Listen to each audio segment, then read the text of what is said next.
Hello students, कैसे हैं आप लोग। स्टूडेंट्स, आज हम लोग देखने जा रहे हैं एक्सरसाइज 11.3 का क्वेश्चन नंबर 15। ठीक है, तो क्वेश्चन नंबर 15 में क्या है, कैसे इसको सॉल्व करना है, मतलब इसमें आपको पोलर फॉर्म में कन्वर्ट करना है कॉम्प्लेक्स नंबर को। ठीक है, और जिन लोगों ने नहीं देखा है पहले के लेक्चर को, क्वेश्चन नंबर 14, 13, तो वो लोग जो है डिस्क्रिप्शन चेक करें, वहां पे भी उनको प्लेलिस्ट मिल जाएगा। साथ ही साथ आई बटन पे क्लिक करके भी उनको पूरा कॉम्प्लेक्स नंबर का प्लेलिस्ट देखने को मिल जाएगा। तो चलिए शुरू करते हैं आज के लेक्चर को बिना किसी देरी के।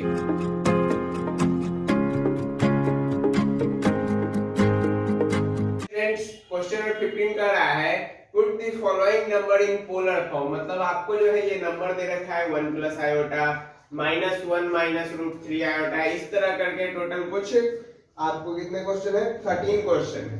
ठीक है, तो ये सभी आपको पोलर फॉर्म में कन्वर्ट करना है। तो चूंकि मैं 13 क्वेश्चन नहीं बताऊंगा, इसमें से मैं कुछ चुनिंदा क्वेश्चन जो कि आपको परेशान कर सकते हैं वही क्वेश्चन से बताऊंगा।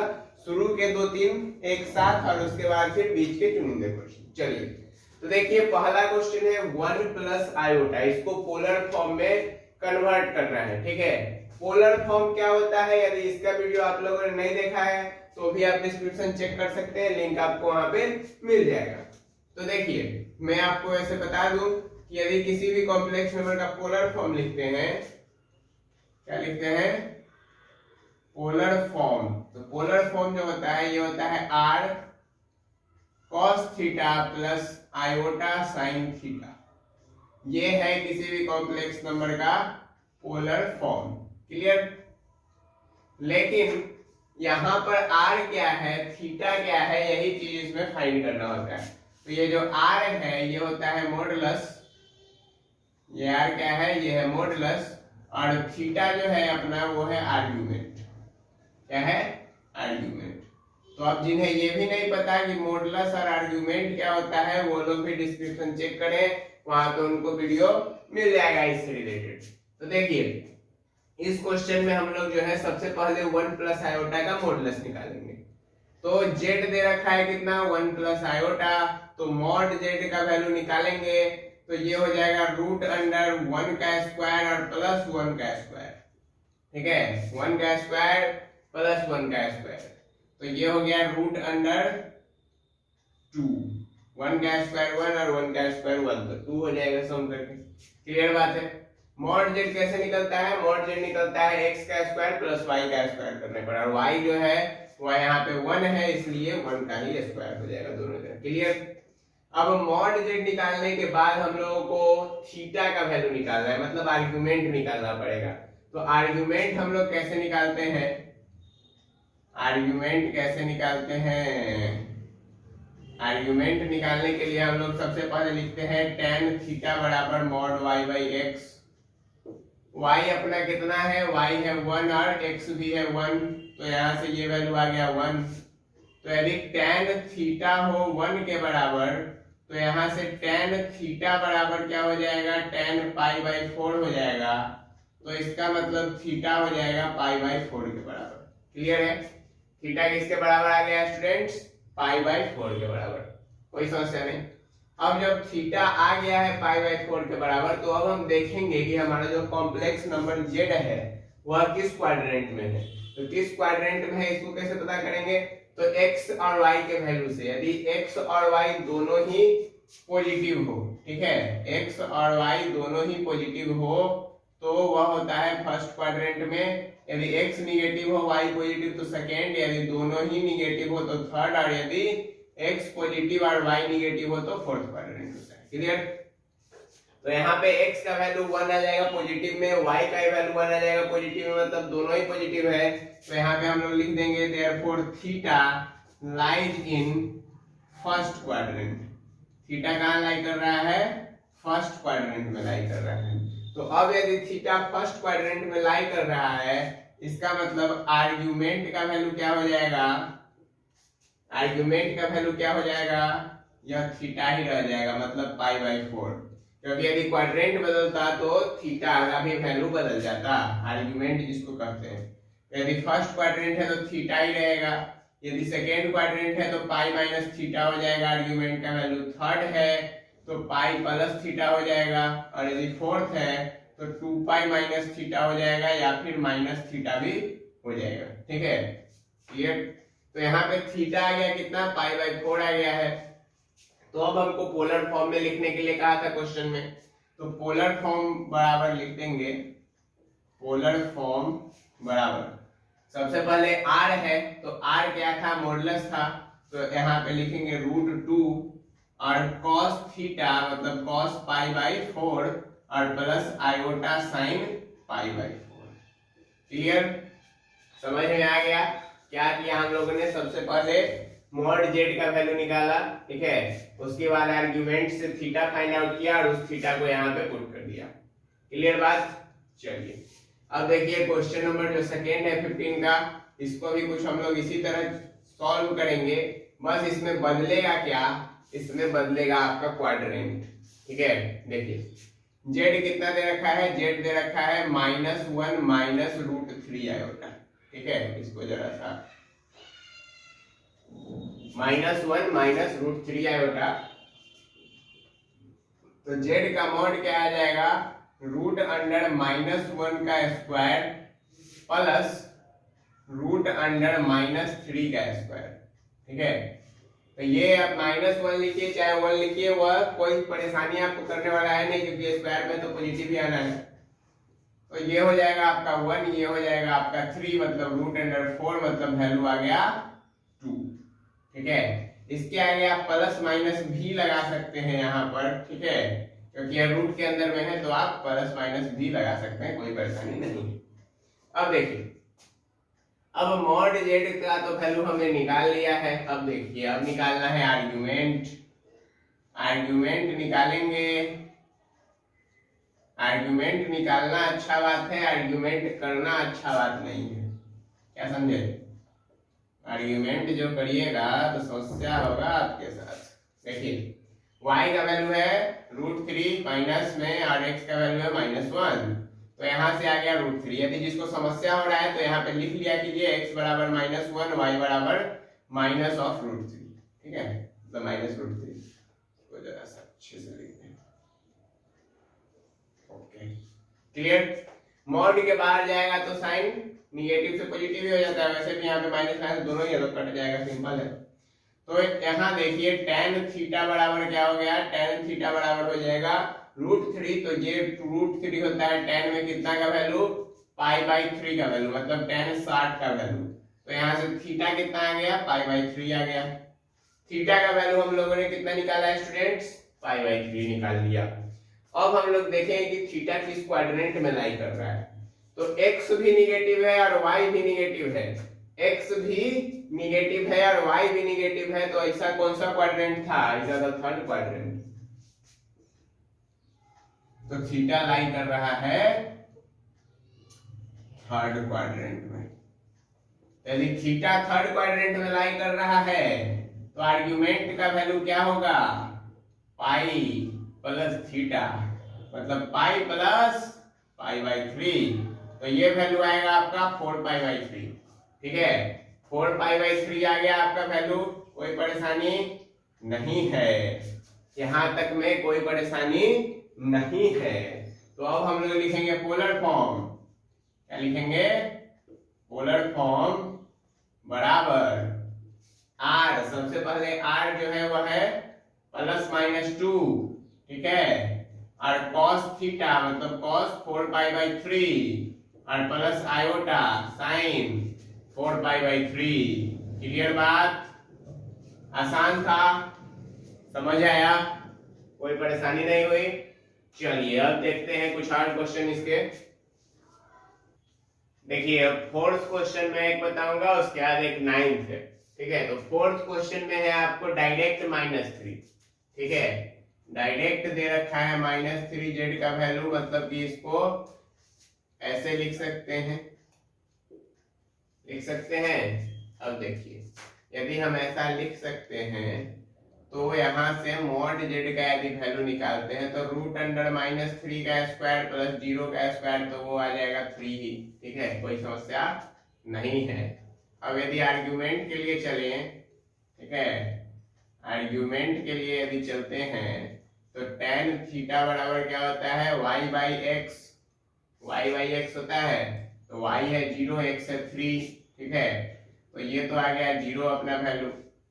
तो tan थीटा यदि 0 है तो मतलब कि यह कहाँ पे लाई करेगा, tan 0 डिग्री पे, तो यहाँ से थीटा का वैल्यू क्या आ गया, 0 डिग्री आ गया, ठीक है, थीटा का वैल्यू आ गया 0 डिग्री। अब यह -3 में है, मतलब जेड का वैल्यू -3 यदि है तो यह आपको कहाँ जाएगा, कहीं नहीं जाएगा, ठीक है, यह किसी एक एक्सिस पर ही लाई करेगा, ठीक है, लेकिन किस एक्सिस पे लाई करेगा, यह किस एक्सिस पर लाई करेगा, एक्स एक्सिस पे, तो एक्स एक्सिस के निगेटिव साइड में यह लाई करेगा, एक्स एक्सिस के निगेटिव साइड में लाई करेगा, तो यहां से आर्ग्यूमेंट आ जाएगा जेड का, कितना आएगा आर्ग्यूमेंट, पाई, ठीक है, तो यहां से पोलर फॉर्म इसका हो जाएगा, पोलर फॉर्म बराबर यहां है 3 cos pi plus iota sine pi. Clear है स्टूडेंट्स, कोई समस्या, कोई परेशानी नहीं है।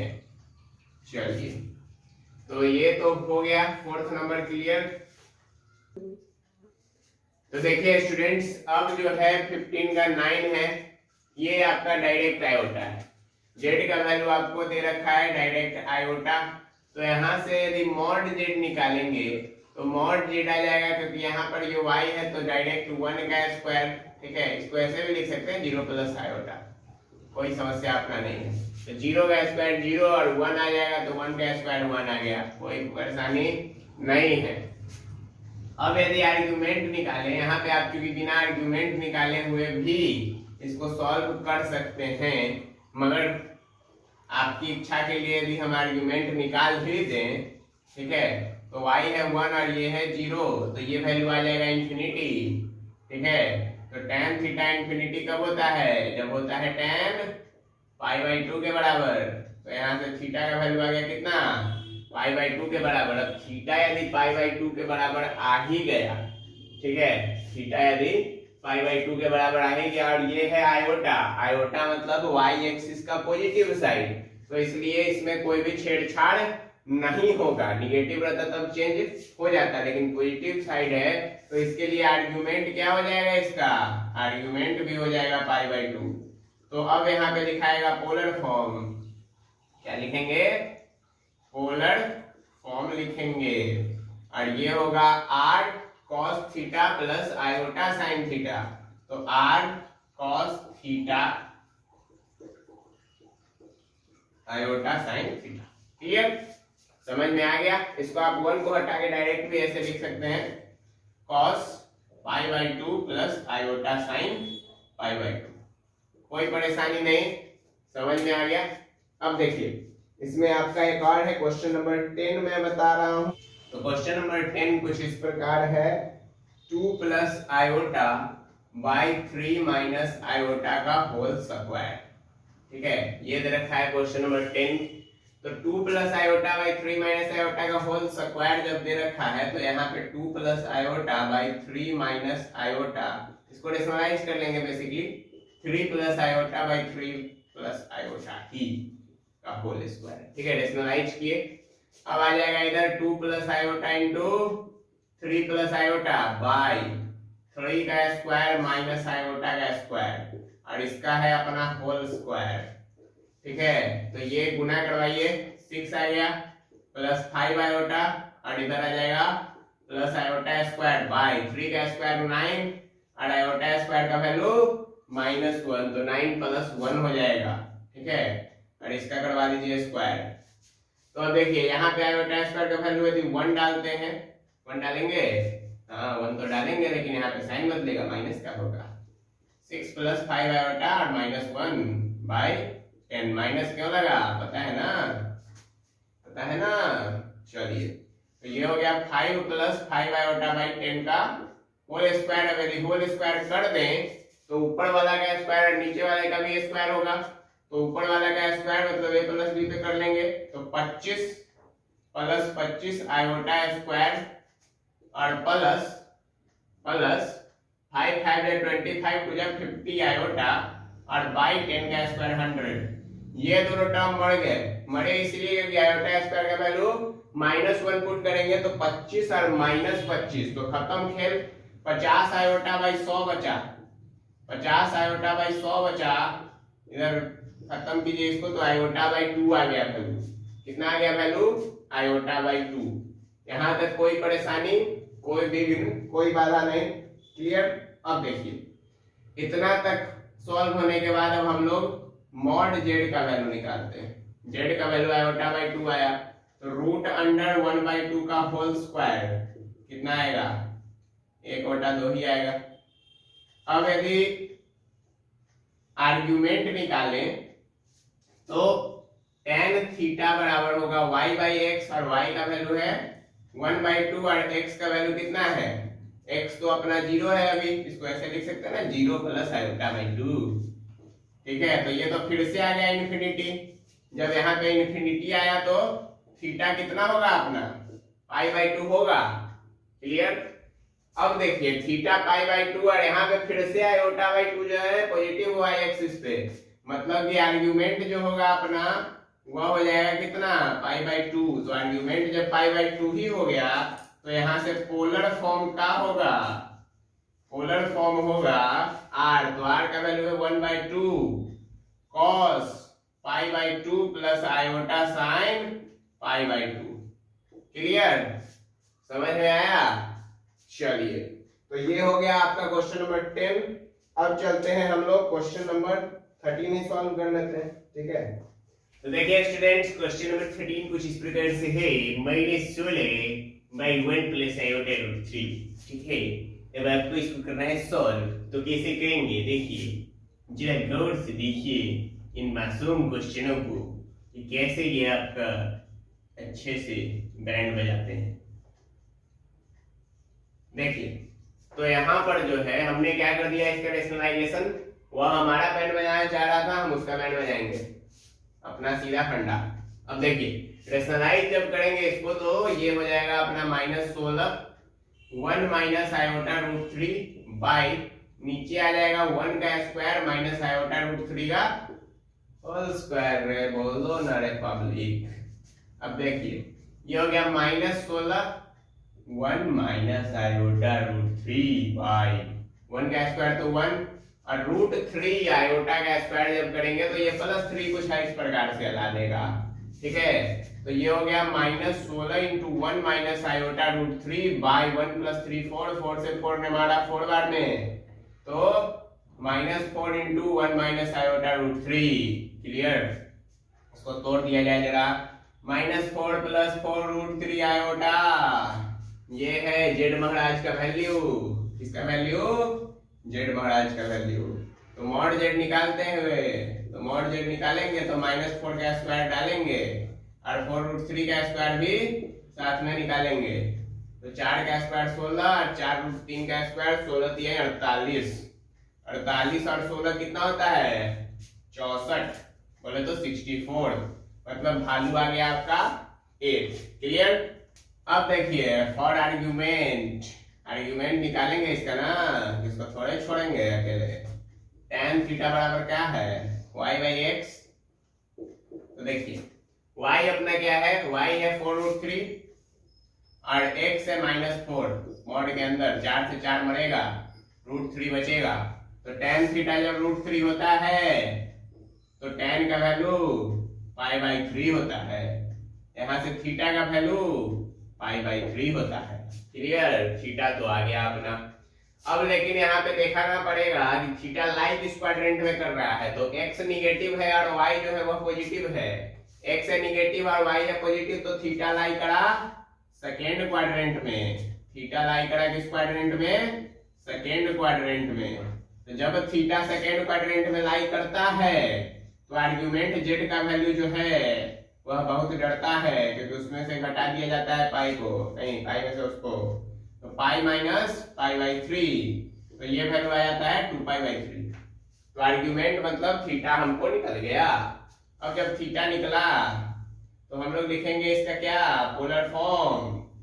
ये अपना पोलर फॉर्म बराबर क्या होगा, बोलो बच्चों, R cos theta plus iota sine theta.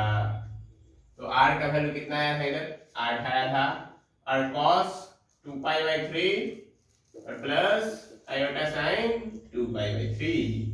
तो ये आ गया आपका इस क्वेश्चन का पोलर फॉर्म। समझ में आया, क्लियर है।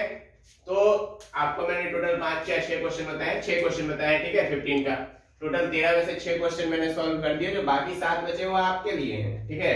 तो उन्हें आप सॉल्व करें। यदि कोई समस्या होता है उन 7 में तो कमेंट कीजिए, हम उसका भी सॉल्यूशन डाल देंगे आगे। तो आज के लेक्चर में इतना ही रहेगा, फिर हम लोग मिलेंगे नेक्स्ट लेक्चर में नेक्स्ट क्वेश्चन के साथ।